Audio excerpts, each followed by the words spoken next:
I never thought life in Texas would end like this. I grew up believing in simple rules. You work hard, you marry young, you raise a family, and you hold your head high. My wife Emily and I had all of that, or so I thought. We were both light-skinned kids from a small American town, chasing the dream of building something of our own under the hot Texas sun.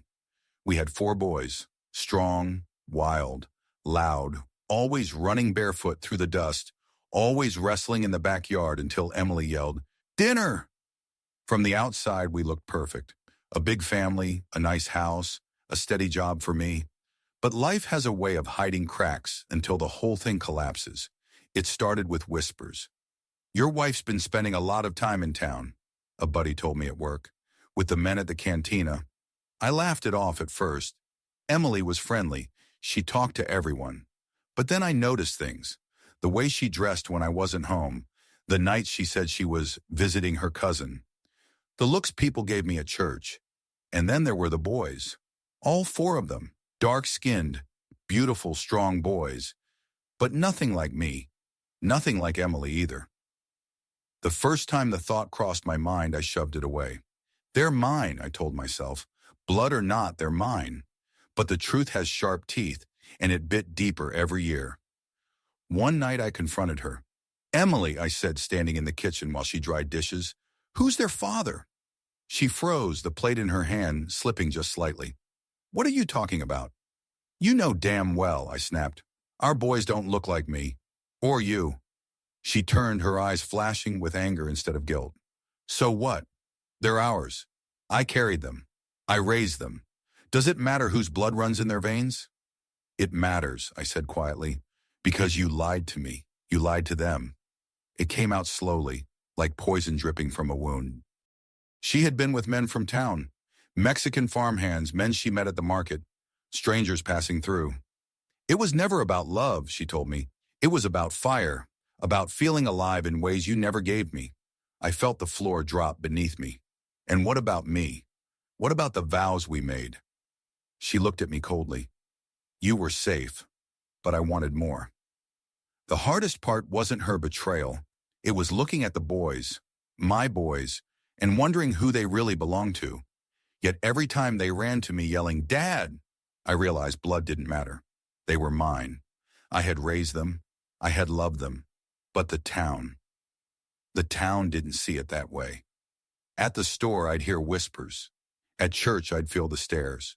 Men who knew, men who suspected, men who had been with her. Some even smirked when they saw me.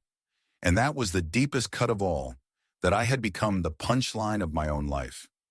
One evening after the boys were asleep, I told Emily, "I can't stay." She crossed her arms. "Where would you go? This is your home." "No," I said. "This was supposed to be our home, but you tore it apart." Her voice was ice. "You'll never leave them. You love them too much." And she was right. I couldn't abandon the boys. They were innocent. They needed me. But I couldn't live with her either, not with the betrayal still burning holes in me. So I made my choice. I stayed for them, not for her. I cooked their breakfasts, drove them to school, cheered at their games. And at night, when Emily disappeared again into the hot Texas darkness, I sat on the porch, staring at the horizon, wondering how much of myself I'd already lost. Now, when people ask about my life, I don't tell them the whole story. I just say, I raised 4 strong boys in Texas. And that part is true. But inside, I carry the rest. That sometimes betrayal doesn't come from strangers, but from the one who swore to love you forever. And that sometimes being a father has nothing to do with blood, and everything to do with choosing to stay, even when your heart is already gone. I didn't leave, not right away. The boys needed breakfast at 6, cleats at 4, and someone to clap on both ends of the day. I learned the dance of solo parenting without calling it that. I kept the calendar on the fridge in big block letters, "Parent Teacher, Game 5, Milk," and pretended the house didn't echo when the TV clicked off. Emily came and went like summer heat, invisible until it pressed on your lungs. She didn't hide the late nights anymore. She'd return at dawn with her hair smelling like smoke and someone else's cologne, kiss the boys on the crowns of their heads and sleep till noon. I stopped asking questions. Asking only opened doors I couldn't close. The town did what towns do.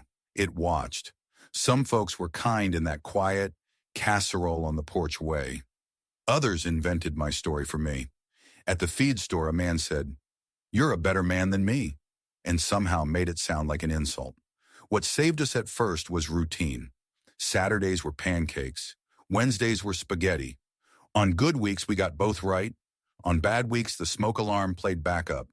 The boys, my boys, lined up like stair steps. 4 shades of brown eyes staring into mine for every rule, every joke, every crumb of certainty. I started measuring success by how many laughs I could shake out of them before bedtime. I didn't know I was running on fumes until the school called. "Mr. Carter," a voice said, careful, professional. "This is Ms. Alvarez, the counselor at Oak Ridge Elementary. Could you come in this afternoon? It's about Elijah. Is he hurt?" "No," she said. "Just come if you can." I sat in a small office that smelled like dry erase markers and coffee. A woman with kind eyes and a firm handshake closed the door behind me. "I'm Maya," she said. "Thanks for coming." "What did he do?" I asked. "He's a good kid. They all are." "He is," she said. "That's the thing. He's caring a lot. They all are." She slid a drawing across the desk. 4 stick-figure boys and 1 tall man, all labeled with careful block letters. In the corner, a woman, a smaller figure, stood half in, half out of the page. Above her was a question mark. "He says his mom is sometimes," Maya said gently. "Sometimes here, sometimes not. He wants to know what to do with sometimes." I swallowed. "I don't know how to answer that." "Kids don't need perfect answers," she said. "They need honest ones, and they need anchors." She asked about home, about schedules, about who showed up and who didn't. I found myself talking more than I meant to.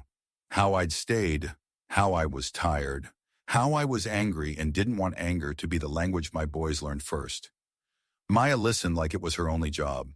When I ran out of words, she said, "Let me help. There are groups, resources. Also, if you want, we can set check-ins for the boys, separately and together. It won't fix everything, but it's a start." "How much does that cost?" I asked, because money is the hinge most good doors swing on. She smiled. "For you, some paperwork and the promise you'll actually show up." "I can do that," I said. "Show up is my specialty." She walked me to the door. "It's also your superpower," she said, and somehow that landed in a part of me that hadn't heard a kind thing in a long time. The check-ins helped. They didn't magically cure tears at midnight or fistfights over who stole whose hoodie, but the boys started naming things. Mad and scared and confused became words in their mouths instead of weights on their chests. Sometimes they even said, "relieved," which broke me open in a way that felt like breathing. A month later, in the corridor after a meeting, Maya said, "You look like you haven't slept in a week." 2, I admitted. "We're mastering cereal for dinner." She chuckled. "There's a taco truck on 8th that owes me a favor. Let me buy you all real food." "You don't have to." "I know," she said. "I want to." She ordered for 6 like she'd practiced. Back at our kitchen table, the boys inhaled carnitas and asked 100 questions at once, because the presence of a calm adult has a way of convincing children the world is still under warranty. "You a teacher?" Micah asked, sauce on his lip. "School counselor," she said, "which means I know things like how to listen and where to find tissues." "You got magic?" Eli asked, half serious. "Some," she said, tapping the side of her nose. "But mostly I just show up and ask good questions." When the boys were busy arguing about who got the last lime, she lowered her voice. "You okay?" "I'm better than I was," I said, "and worse than I want to be."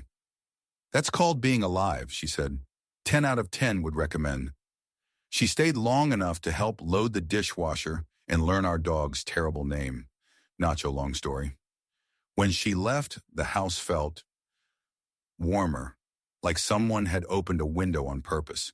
After that, Maya became a regular noun in our sentences. "Ask Ms. Alvarez." Ms. Alvarez said 3 deep breaths. "Ms. Alvarez brings the good stickers." For me, she was coffee on Friday mornings, a text that said, "You've got this." A reminder that I could be something other than a man keeping the roof on with 2 hands and a prayer. Emily noticed eventually. She came home one afternoon while I was cleaning cleats in the yard and said, light as a match, "So the school counselor is pretty, huh?" I didn't take the bait. "She's good to the boys." "That wasn't the question," she said, smiling without warmth. "Be careful. Pretty women have a way of making promises they can't keep." "Yeah," I said. "I've met one." Her mouth pinched. For a moment I thought she'd apologize. She didn't. She flicked ash off a cigarette she wasn't holding and said, "You'll never leave. You're not brave enough." "It's not bravery," I said. "It's love." She laughed and the door closed. I got braver anyway.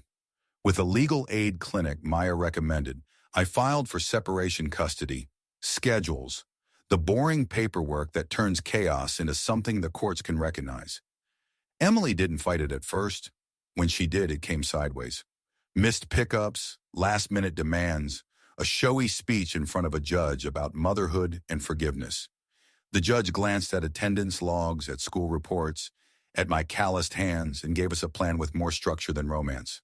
The boys hated court words, so we turned them into games. Custody became who has the remote. Exchange became hat toss at the mailbox. We did our best to bandage bureaucracy with humor. Some days it worked. Some days they cried anyway. On those days, I cooked pancakes for dinner, even when it wasn't Saturday. Meanwhile, the town kept being itself. The whispers never got louder, but they did get old. At the grocery store, a woman actually put a hand on my forearm and said, "You're a saint," in a tone that made me want to set down all my groceries and run to the parking lot to scream. I told Maya that. She laughed. "Saints are just people who kept choosing the same hard thing long enough that it looked holy. Is that good or bad?" "It's human," she said. "And those boys are lucky the human they got is you." The turn, the one that made our story steer instead of drift, came at a July tournament. 103 degrees and all the shade already taken. The boys were buzzing with nerves and sunscreen. Halfway through the second game, Elijah went down hard on his ankle. I vaulted the fence faster than I knew I could move. He tried to be brave, jaw clenched, eyes glassy. "Let me see," I said. A man stepped between us, tall, built, a face I recognized from a distance but couldn't place. "He's fine," the man said, as if he had standing. Eli's fingers clawed for mine over the man's forearm. I pulled my son close and felt all that small shaking. "Coach," the man said loud enough for the bleachers. "He can walk it off." "I'm not the coach," I said. "I'm his dad." The man's mouth thinned. "You sure?" I stared at him and saw it then. A carved cheekbone that lived in one of my boys' faces. The undeniable geometry of DNA. The world narrowed to a dot. "I'm sure," I said. Maya's hand was suddenly on my shoulder. I hadn't seen her cross the field, but there she was, steady as a fence post. "Trainer's coming," she said, eyes on me, not him. "Let's get ice." The man backed off with a shrug that said he'd meant nothing. Maybe he hadn't. But that night I lay awake and rehearsed all the things I would have said if Grace hadn't intervened. A week later he showed up at our door. I recognized the courage it took to knock. The boys were at the neighbors. Maya was inside, chopping onions like she was auditioning for a cooking show.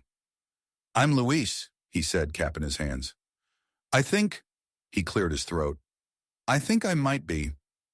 You know." I didn't make him say it. "Some things are true even if we don't name them." He looked relieved and wrecked at the same time. "I didn't know. Not then. Your wife." He stopped, started over. "If the kid ever wants to talk, I'm around. I won't push. I'm sorry." "For what?" I asked. "For existing," he said, and I saw he was younger than the math insisted. A good man inside a bad equation. "Come back Saturday," I said. "We do pancakes." Luis came. He brought blueberries and an apology no one asked him to carry. He didn't say father or rights. He said community and coach and ride to practice if you ever need. The boys sized him up the way kids do. Can he juggle a ball? Can he tell a decent joke? Can he flip a pancake without crying? He passed 2 out of 3. It didn't fix the past, but it sanded one of its sharpest corners. Grace does that when you let it.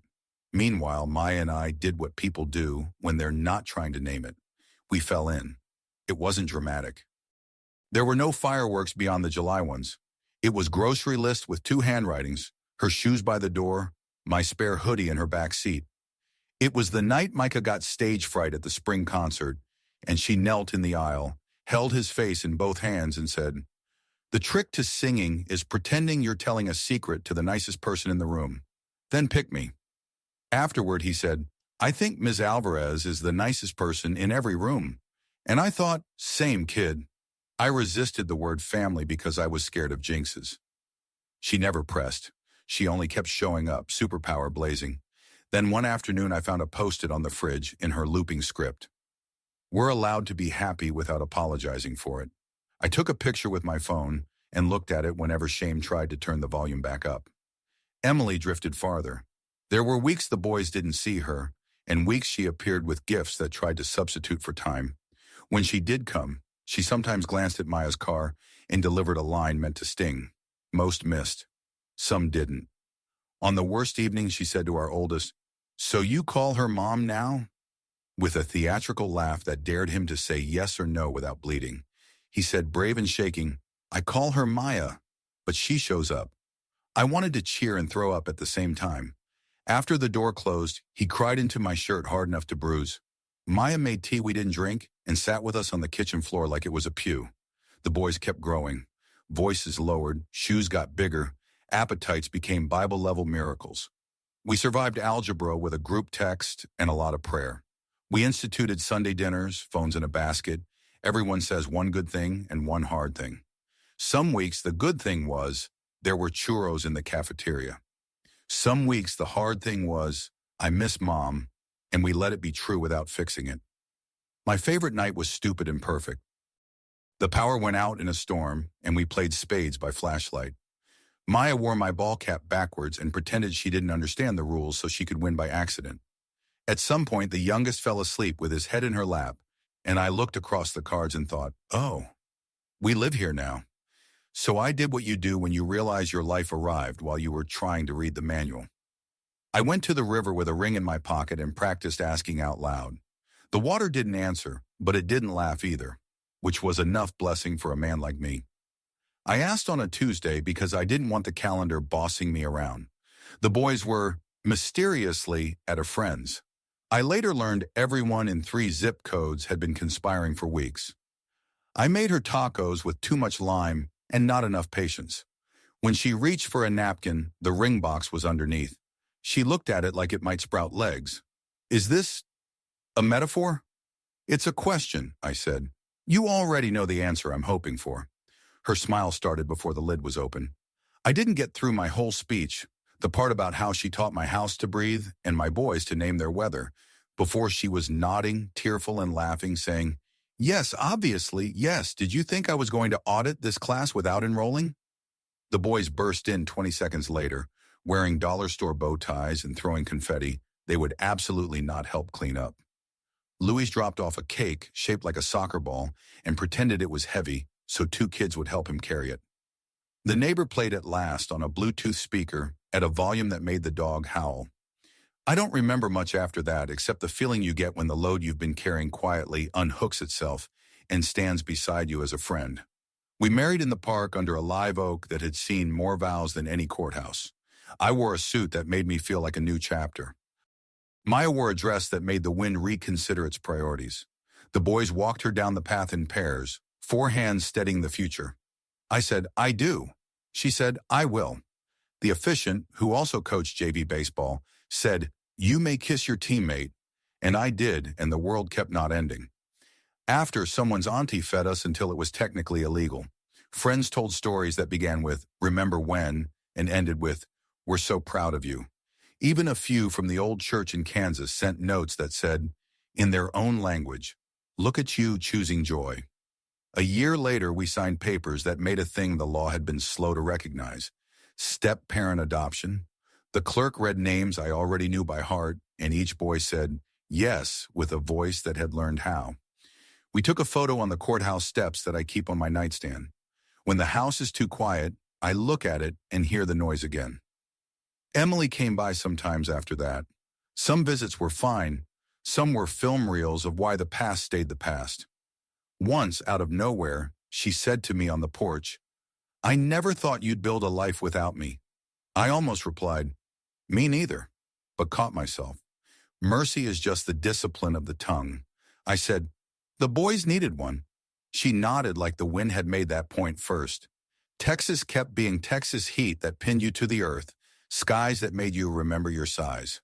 The boys grew into themselves the way good trees do, toward light, even when wind tried to talk them out of it. One joined the Marines, one learned carpentry, one became the most patient youth coach I've ever seen. And the youngest, my hurricane, decided to teach second grade because big feelings deserve early translators. Every now and then, someone still asked me about blood. I learned to say what was true without apology. "I'm the dad," I'd answer.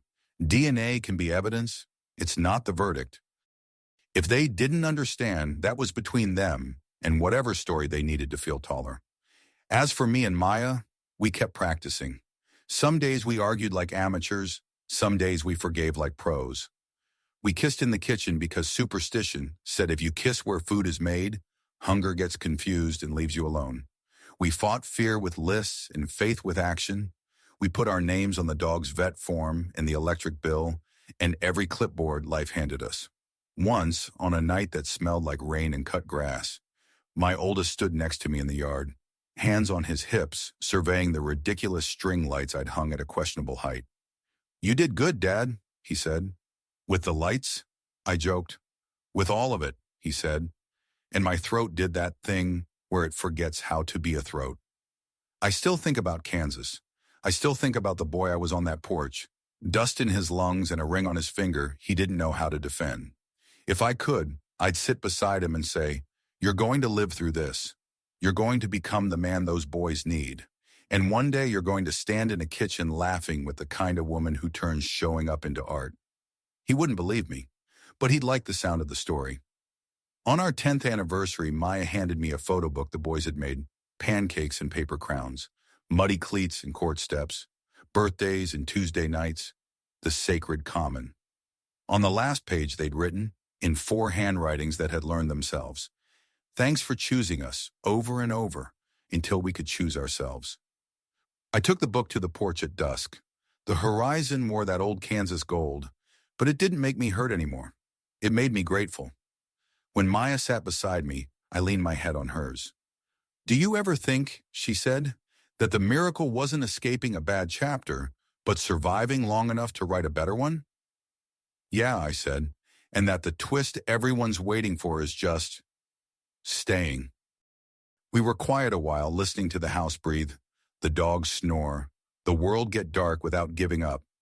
Inside, the boys, now men, were arguing good-naturedly about ribs versus brisket and who had to run to the store for more ice. Someone turned on the old Bluetooth speaker, and a song we danced to under an oak began again. Like it always does. Like it always will, as long as there's breath to sing it. I reached for her hand. "Still in." "Always," she said, like a promise that had been true long before we learned the words.